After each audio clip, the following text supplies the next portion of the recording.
Hey, it is Wondrous Wednesday, and we're going to be revisiting a favorite of mine, and I'm told of yours as well. It is The Poetry Remedy by William Sieghart. It's really quite a magnificent book, and I'm always amazed by what I discover when I revisit it. For any of you who are not aware of it, I thought I would just read you something very quickly, a brief history of the poetry pharmacy. And just what is this all about? And it goes, I've always believed in the power of poetry to explain people to themselves. In this volume, on page 47, is a poem by Stuart Henson called The Price. It's the kind of poem that has enormous impact and power, especially when encountered unexpectedly. More than 20 years ago now, I used to post it around London at the height of the windows in a double-decker bus. I'd put it underneath bridges where I knew buses would have to come to a halt at traffic. You know, it was almost a guerrilla tactic, confronting people with a poem that I knew would startle them, but that I was also confident might help them in some way. Although I didn't think of it that way at the time, that may well have been the first incarnation of what I came to call the poetry pharmacy, the project upon which this book is based. The pharmacy proper began much later while I was being interviewed at a literary festival in Cornwall, England, about a more traditional anthology I just brought out. Now, a friend of mine, Jenny Dyson, had the idea of allowing me to prescribe poems from that book to audience members after the talk. She set me up in a tent with 2 armchairs and a prescription pad. It turned out to be all I needed. The hour we had originally planned for came and went, and then a second and a third, until many hours later I was still in there, with lines of people still waiting for their appointments. Well, I realized we were on to something. Suffering is the access point to poetry for a lot of people. That is when they open their ears, hearts, and minds. Being there with the right words for someone in that moment, when something's happened, when they're in need, is a great comfort, and sometimes creates a love of poetry that can last a lifetime. After Cornwall, I brought the poetry pharmacy to BBC Radio 4. I was asked back to do it again at Christmas. One of the most stressful times of the year, as we all know, and then to BBC television and into the pages of the Guardian newspaper. Meanwhile, I never stopped doing my personal consultations. I toured the country offering poetry pharmacies in libraries and festivals. In all of this, I learned how much most people's heartaches have in common. The objects and their circumstances might change, but there's nothing like listening to people's problems in leafy Kensington and then a council estate in Liverpool for making you realize the basic spiritual sameness that runs throughout humanity. Seeing the difference the right poem can make, written on that many faces, has given me confidence in poetry's power to change lives. And now, condition. If you're feeling any of these things or have felt any of these things, I'm going to give you the poem that will help you confront and deal with the situation. This is suitable for oppression, defeatism, frustration at injustice, suffering from racism, suffering from sexism. To maintain one's strength in the face of the erosive power of oppression can take unbelievable resilience. Maya Angelou's wonderful poem, Still I Rise, summons exactly that fortitude. As a Black woman born in the United States in the 1920s, Angelou knew more than her fair share of racism and its power to stifle hope. Yet her generation is the one that finally overcame the segregationist Jim Crow laws and brought civil rights to people of color in the United States. The battle is far from over. People in every country on earth are battered by racism. Excuse me, I should have done this to do it properly, but it came upon me suddenly. It's the change of seasons. The battle is far from over. People in every country on earth are battered by racism on a daily basis. But Angelou's poem remains as a rallying call to maintain hope and stand tall. It is in the human spirit to overcome. Oh, you may be trampled into the dirt, but still, like dust, you'll rise. Wherever you are, whatever difficulties you face, remember that your internal world is always solely your own.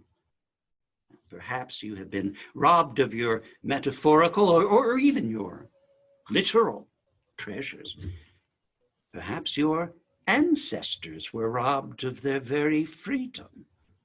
Still, as Angelou reminds us, dignity and determination in the face of oppression can become weapons, and pride and strength are a rebellion in themselves.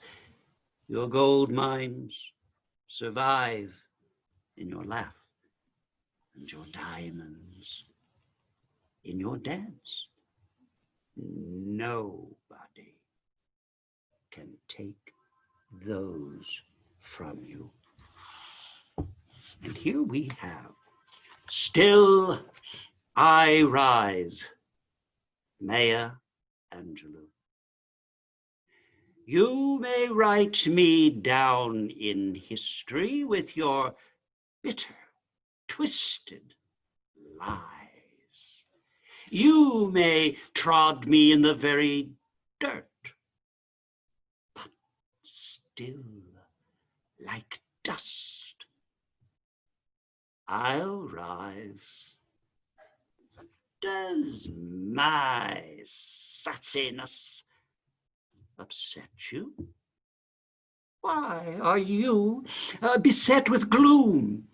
'Cause I walk like I got oil wells pumping in my living room, just like moons, like suns, with the certainty of tides, just like hopes springing high. Still, I'll rise. Did you want to see me broken? Bowed head, lowered eyes, shoulders falling down like teardrops, weakened by my soulful cries. Does my haughtiness offend you? Don't you take it awful hard, 'cause I laugh like I've got gold mines digging in my own backyard. Oh, you may shoot me with your words. You may cut me with your eyes. You may kill me with your hatefulness, but still, I care. I'll rise. Does my sexiness upset you? Does it come as a surprise that I dance like I've got diamonds at the meeting of my thighs? Out of the huts of history's shame, I rise. Up from a past that's rooted in pain, I rise. I'm a black ocean, leaping and wide, welling and swelling, I bear in the tide, leaving behind nights of terror and fear.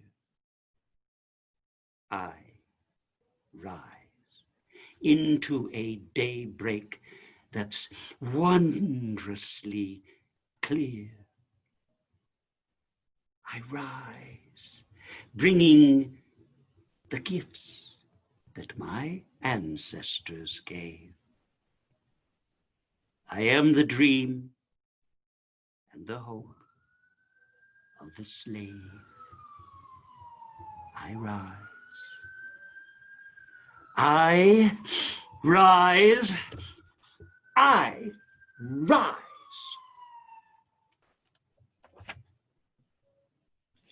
Oh, now here's something. I suffer from this condition. Social overload.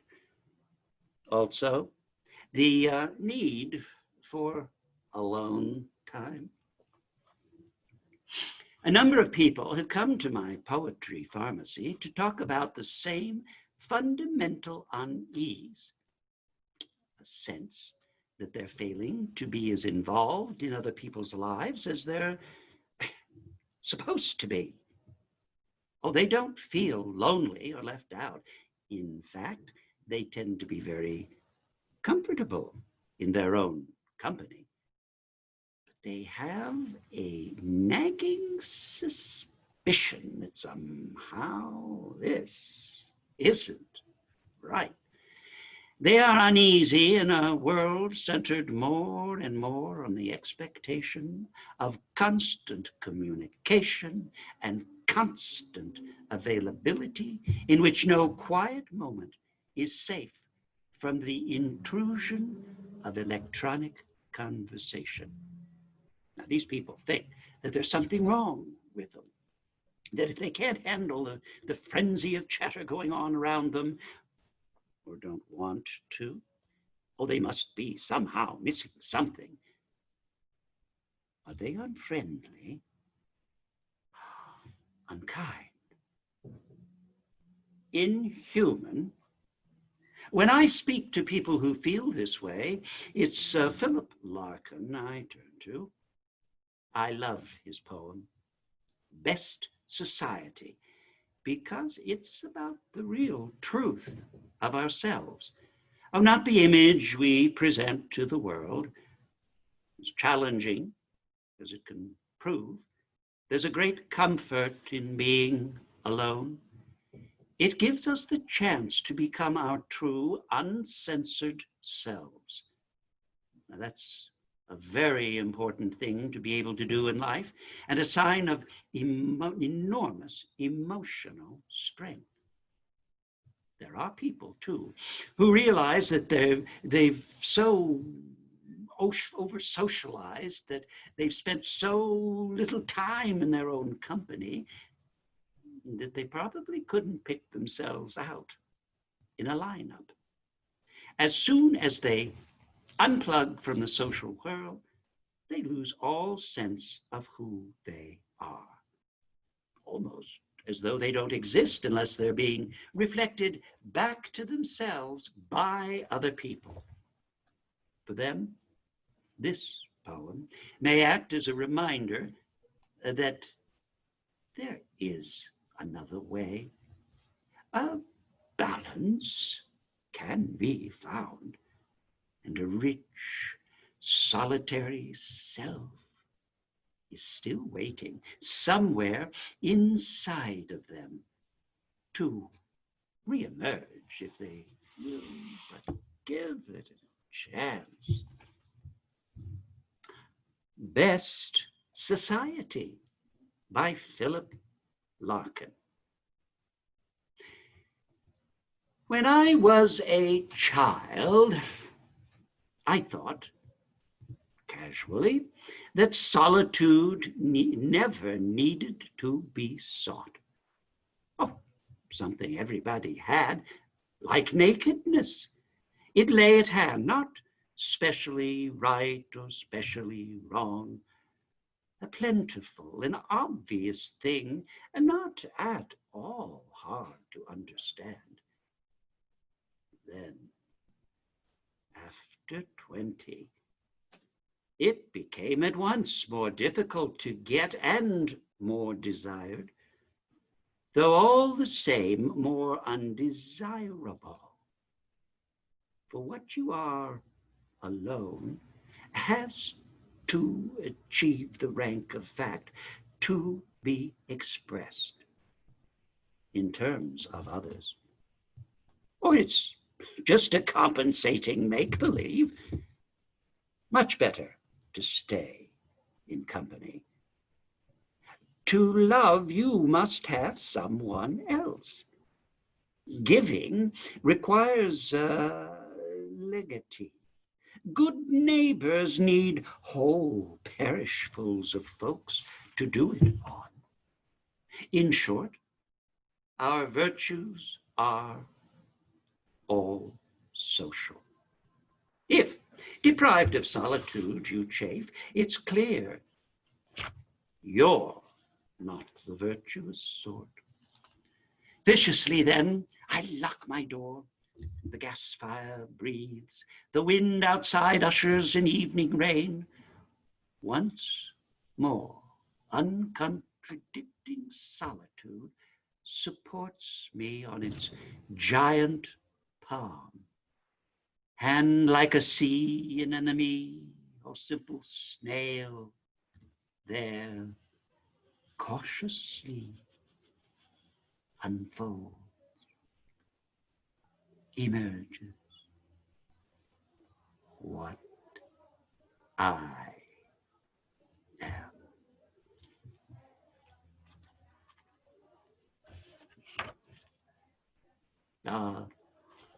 In the event you're sitting there longing for beauty, or you're glum, depressed, purposeless, or you've looked around you and you think you're in ugly surroundings,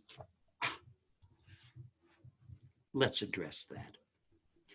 Of all the poetry prescribed in this book, these lines by John Keats could well be the hardest to understand if you're new to poetry.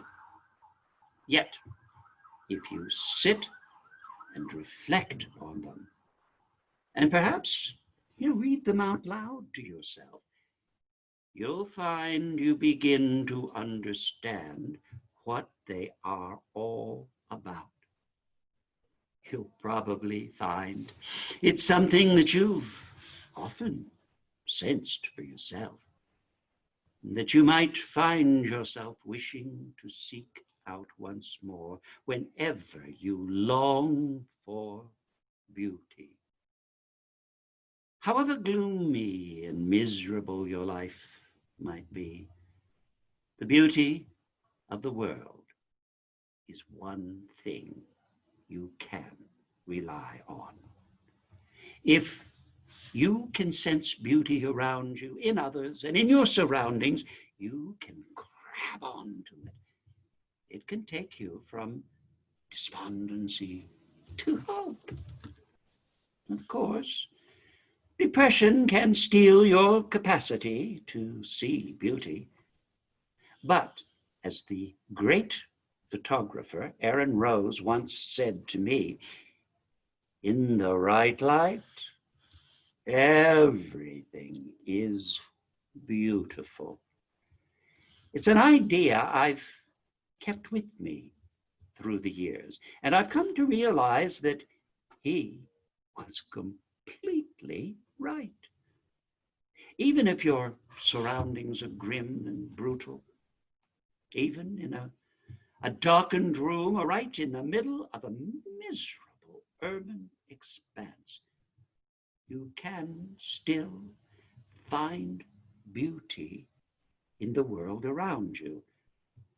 Learning to seek and discover it could be essential for getting you through the worst moments, even at times for coping with entire days. This from Endymion by John Keats.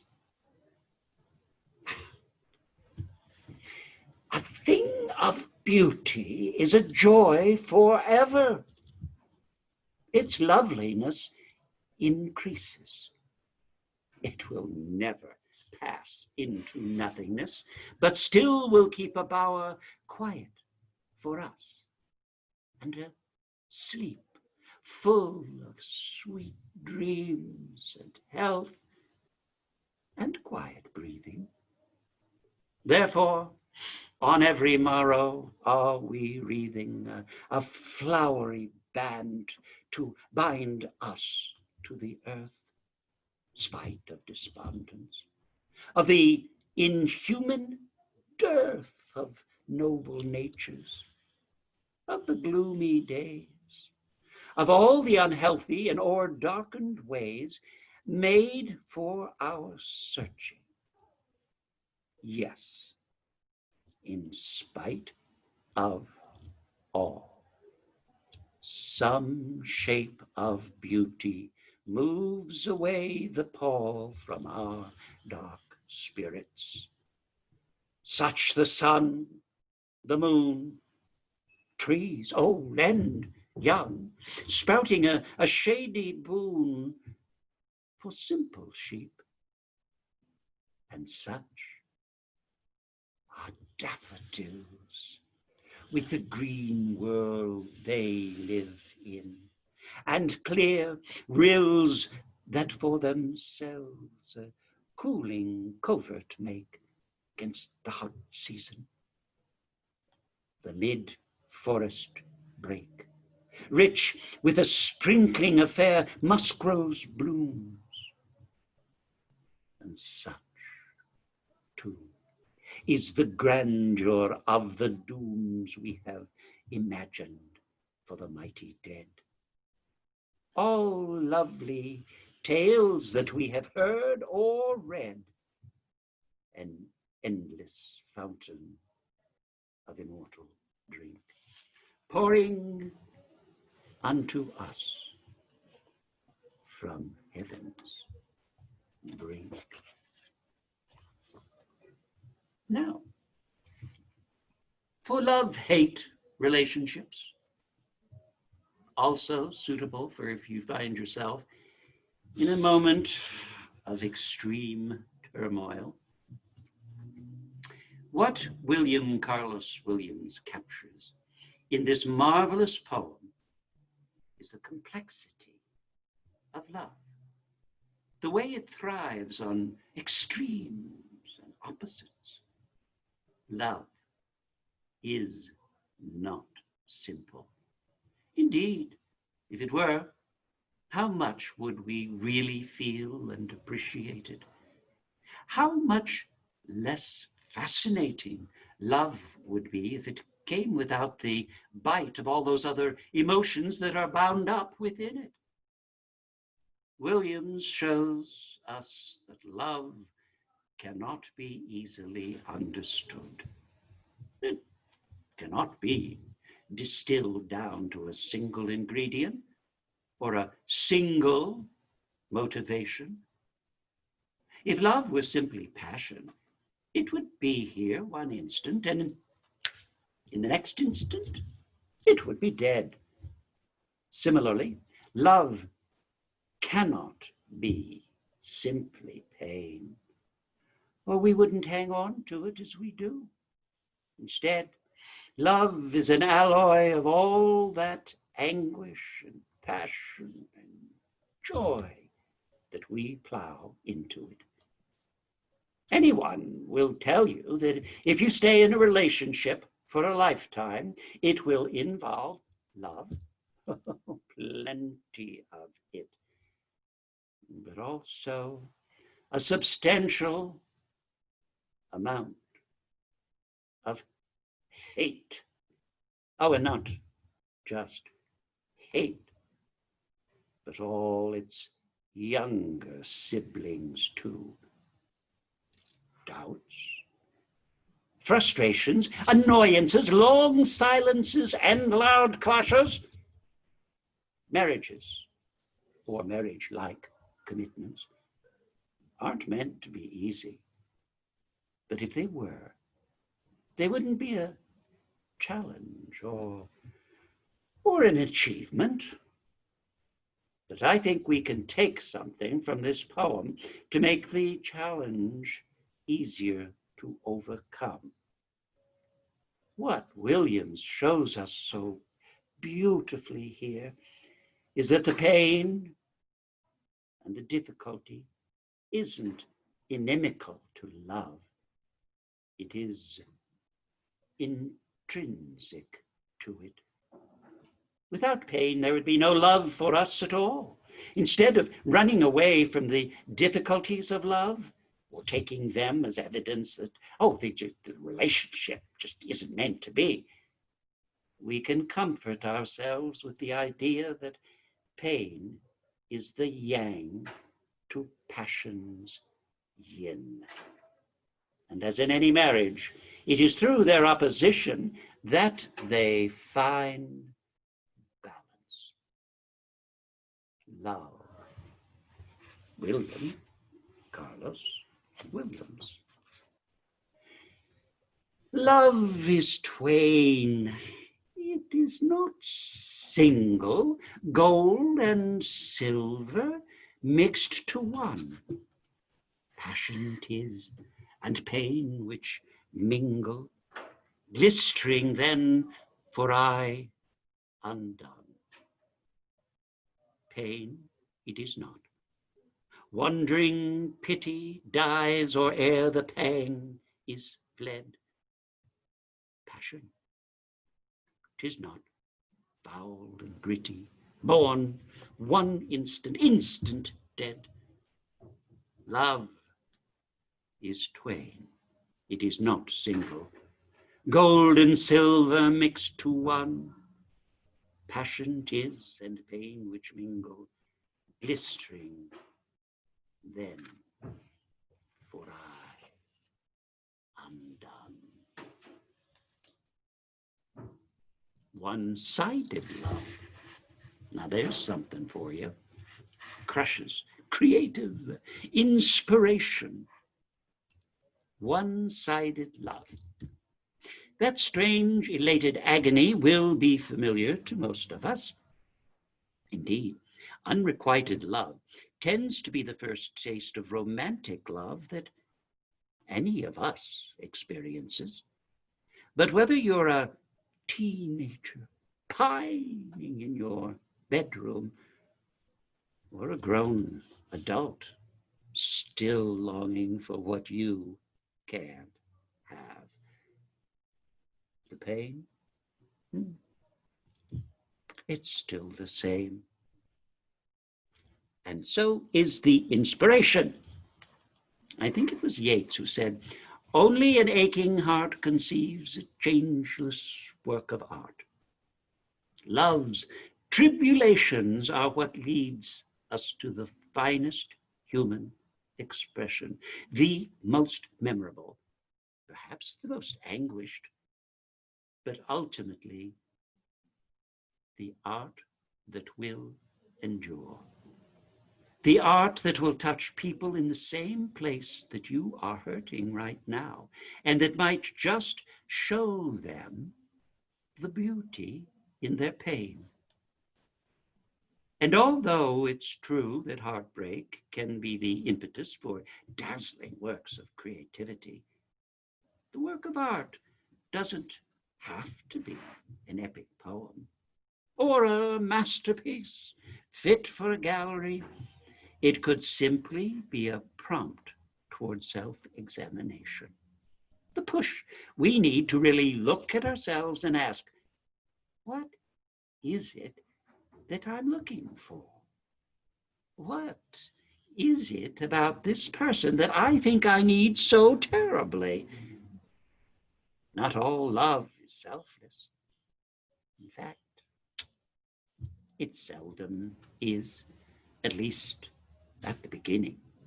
What this poem shows us is that sometimes we love not because we need to be loved back, but because we need to love for its own sake. Often, we fall for others because we see something in them that we need in our own life, or at least that we think we need. Examining this urge can help us to find those patches of emptiness within ourselves and our lives, and perhaps to find new, healthier ways to fulfill them, ways that don't rely on another person. And this is titled, Sometimes with One I Love, by none other than Walt Whitman. Sometimes with one I love, I fill myself with rage. For fear I effuse unreturned love. But now I think there is no unreturned love. The pay is certain, one way or another. I loved a certain person ardently, and my love was not returned. Yet, out of that, I have written these songs.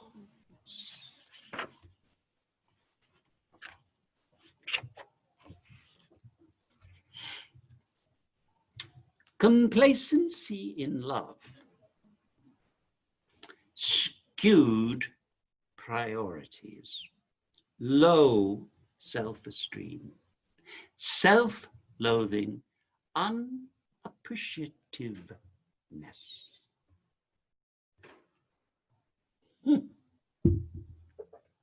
Those are mouthfuls. Love is a very hard thing to pin down or define. In fact, as countless books and films have told us, it's easy to be in love without even realizing it. Love comes and goes. It baffles everyone it touches. How then could something so flimsy, so ephemeral, be the motivating force of human life? It can be easy to feel we are becoming indifferent to it and to get complacent.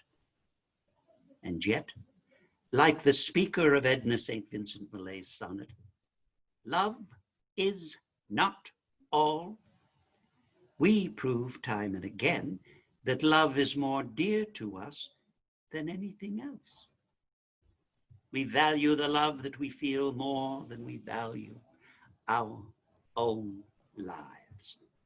After all, as this poem leaves us asking ourselves, would you sell your memories of a loved one for food or medicine? Would you stop loving someone if you could to save yourself from starvation? I suspect not.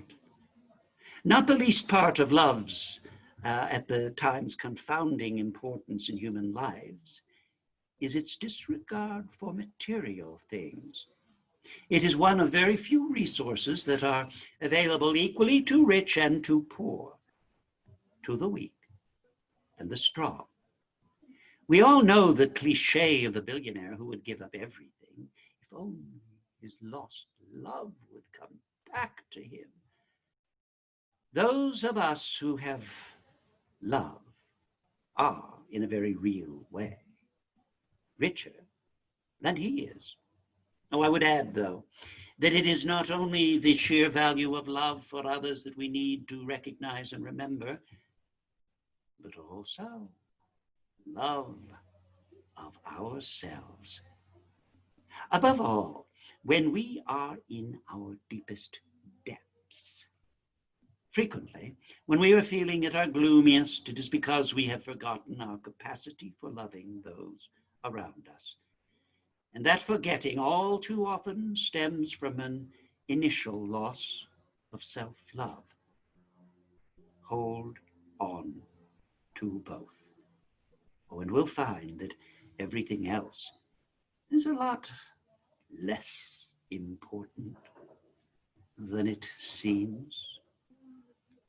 And here we have Love is Not All by Edna St. Vincent Millay. Love is not all. It is not meat, nor drink, nor slumber, nor a roof against the rain, nor yet a floating spar to men that sink and rise and sink and rise and sink again. Love cannot fill the thickened lung with breath, nor clean the blood, nor set the fractured bone. Yet many a man is making friends with death, even as I speak, for lack of love alone. It well may be that in a difficult hour, pinned down by pain and moaning for release, or nagged by want past resolution's power, I might be driven to sell your love for peace, or trade the memory of this night for food. It well may be. I do not think I would.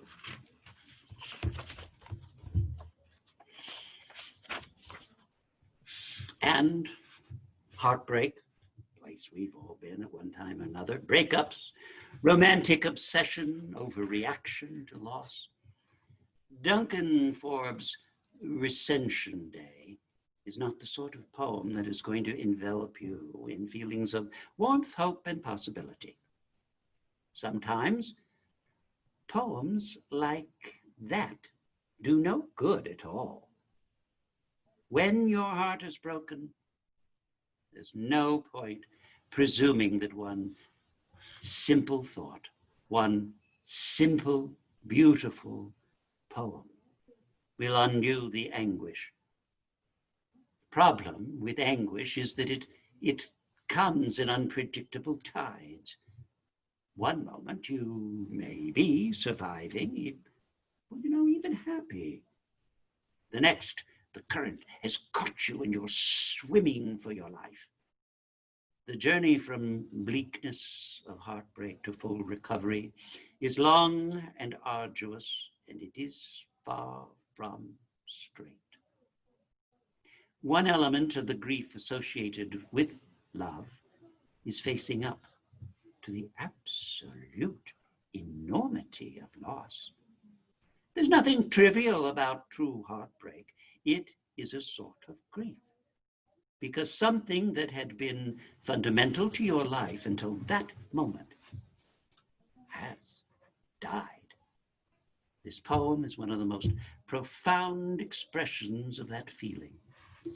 Sometimes, in the process of grieving, what you need is not comfort, but for someone to show you that they felt the same way. Oh, they endured. They were not mad, but it was not easy for them either. The wisest people know that the fact something happens to everyone does not somehow invalidate its agony. Pain is pain, whether it is unique or universal. Too often, when we are suffering, the wound is only deepened by our sense that we are not entitled to our misery. We are overreacting, we are told. We are being dramatic. Perhaps we are allowing ourselves to wallow. Sometimes all we really need is for someone to give us permission to feel as we feel. That is what this poem does so well. Recension Day by Duncan Forbes. Unburn the boat, rebuild the bridge, reconsecrate the sacrilege, unspill the milk, decry the tears, turn back the clock, relive the years, replace the smoke inside the fire, unite fulfillment with desire. Undo the done, gainsay the said, revitalize the buried dead, revoke the penalty and clause, reconstitute unwritten laws, repair the heart, untie the tongue, change faithless old to hopeful young, inure the body to disease, and help me to forget you, please.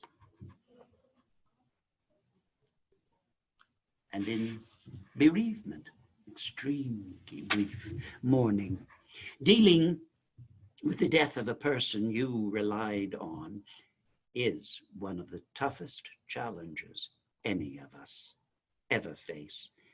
Such grief can be even more overwhelming than that caused by a broken heart, particularly when death comes without warning or comes to a parent. It's a double blow. You are being stripped of the very person whose support could have helped you to deal with their own terrible absence in your life. I remember very clearly something my late father said to me when he was dying. It has kept me company through the decades I've been without him. When I'm gone, he said, you'll still hear my voice. It's just that it won't annoy you anymore. This was a brilliant thing to say. When you've lost someone, it's easy to imagine that they've literally been lost. They're gone. And that is, they no longer exist. It's a feeling like being robbed or emptied. But anyone who's come out the other side of grief, and believe me, you will come out the other side, though you'll never forget it, knows that it's not like that. If someone has an influence in your life, if they've helped you to shape your personality, then they'll remain there for you. They'll remain there in you. This isn't easy to deny death. It's just to look at it in a different light. Your lover, or your parent, or the child you've lost. They may not be physically present, but their memory and their voice remain. They are still out there somewhere, scattered among all the beautiful things of this earth. Like the voice in Mary Elizabeth Fry's, "Do not stand at my grave and weep." This poem and the wisdom it imparts can change a sense of loss into a sense of hope. Do not stand at my grave and weep. Do not stand at my grave and weep. I am not there. I do not sleep. I am 1,000 winds that blow. I am the diamond glints on snow. I am the sun on ripened grain.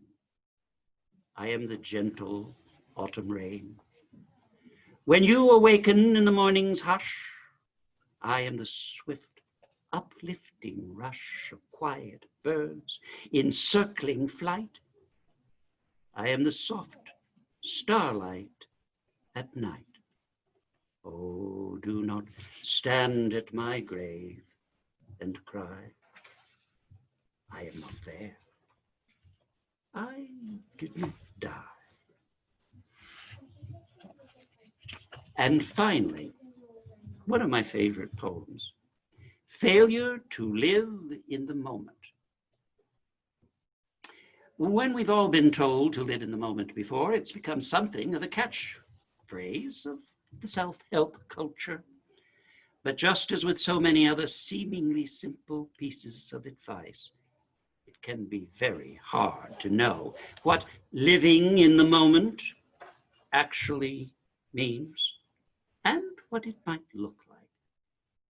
Buddhists sometimes talk about the second arrow, the suffering we inflict on ourselves by worrying about future pain, or by regretting past mistakes. Sometimes the things we dread surprise us by being far less awful than we feared. Sometimes our agony over a past deed is out of all proportion to the act itself.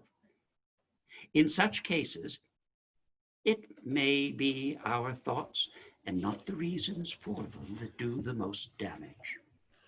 The second arrow is deadlier than the first.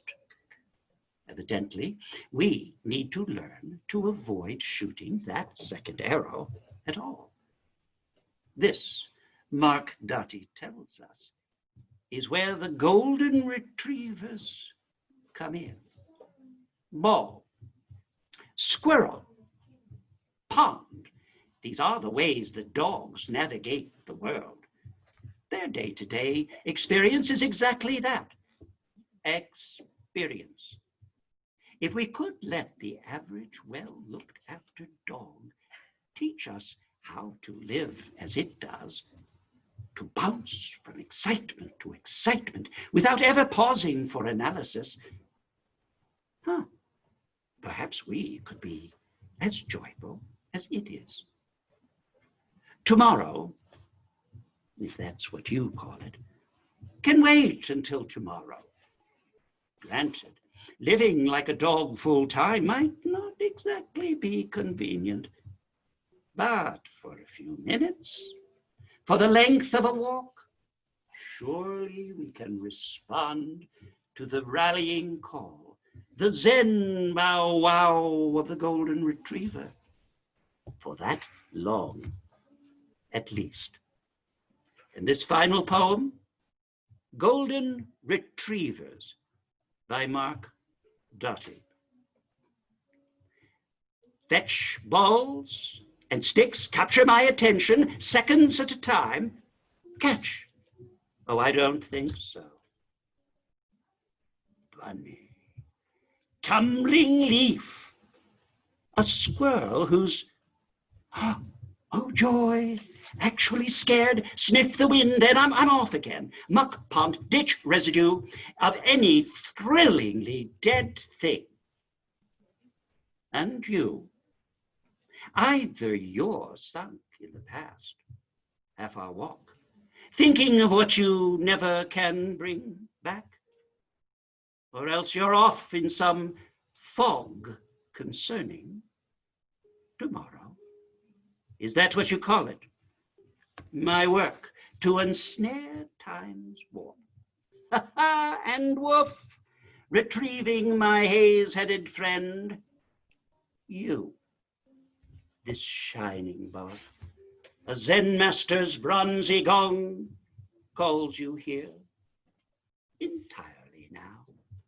Bow wow, bow wow, bow wow. This is the book you'll find its story and song, The Poetry Remedy. And I will see you again on Friday.